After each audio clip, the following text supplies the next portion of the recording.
As promised in his August 30 blog post, Game of Thrones creator and author George R. Martin has gone into detail about what he thought went wrong with HBO's House of the Dragon Season 2, calling out specific changes from his original work, Fire and Blood, and what the Game of Thrones prequel's showrunner Ryan Condal has adapted for the screen, as well as upcoming plans for the final 2 seasons of the show.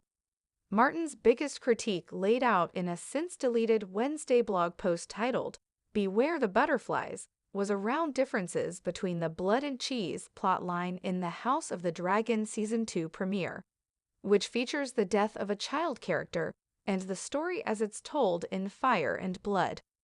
House of the Dragon has eliminated one character, Aegon and Helaena Targaryen's youngest son, Prince Maelor, entirely from the story, which Martin, who is co-creator and executive producer on the show, insists has larger repercussions for the future of the series moving into seasons 3 and 4.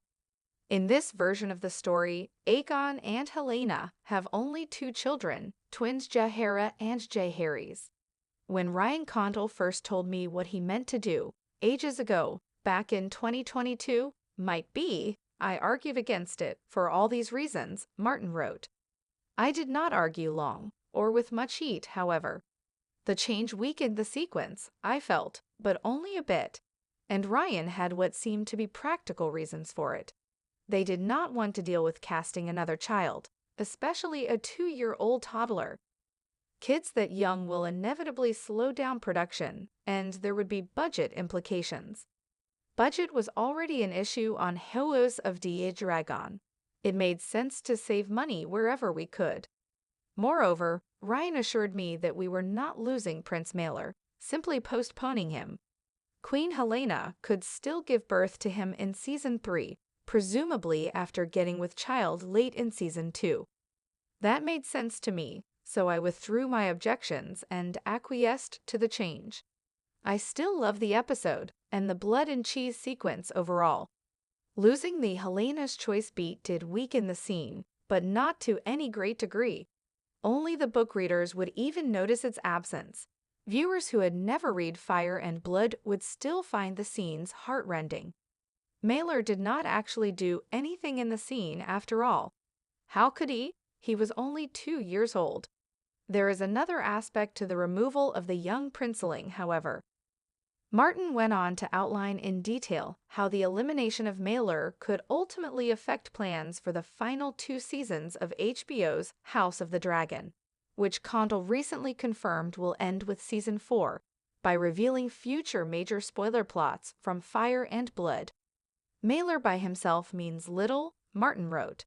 He is a small child, does not have a line of dialogue, does nothing of consequence but die. But where and when and how, that does matter. Losing Maelor weakened the end of the blood and cheese sequence, but it also cost us the Bitterbridge scene with all its horror and heroism. It undercut the motivation for Helena's suicide, and that in turn sent thousands into the streets and alleys, screaming for justice for their murdered queen. None of that is essential, I suppose, but all of it does serve a purpose. It all helps to tie the storylines together, so one thing follows another in a logical and convincing manner.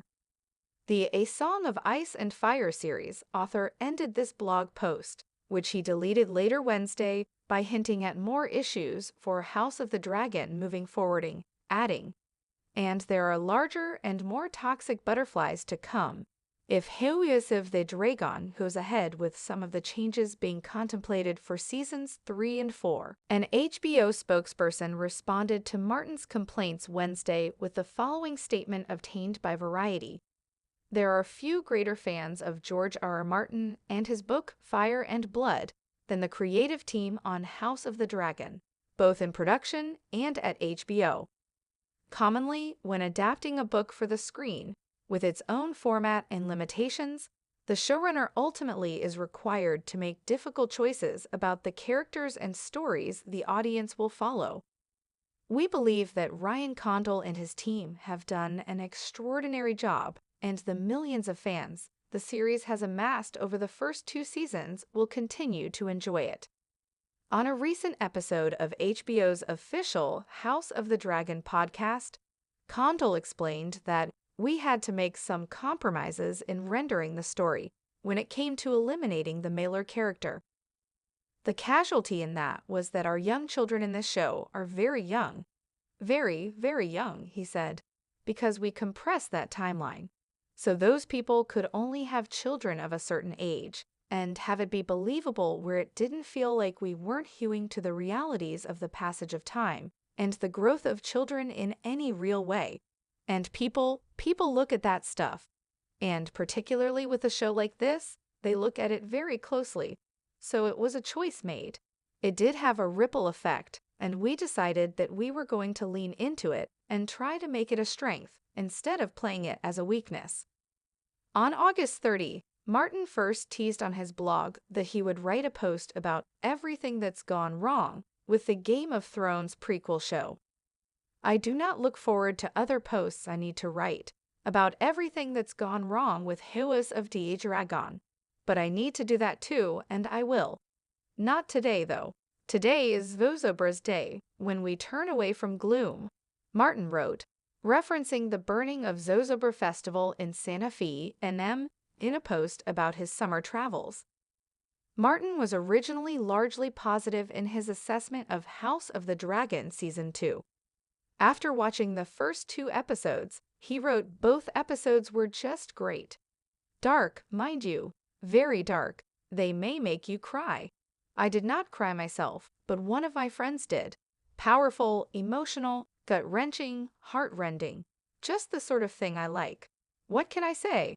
I was weaned on Shakespeare and love the tragedies and history plays best of all. Later on, however, he posted a negative reaction to the show using the incorrect 4-legged dragon sigil for House Targaryen. The correct sigil from his Westeros world uses a 2-legged dragon. They went with the bad sigil rather than the good one, Martin wrote at the time. That sound you heard was me screaming? No, no, no. Those damned extra legs have even wormed their way onto the covers of my books over my strenuous objections.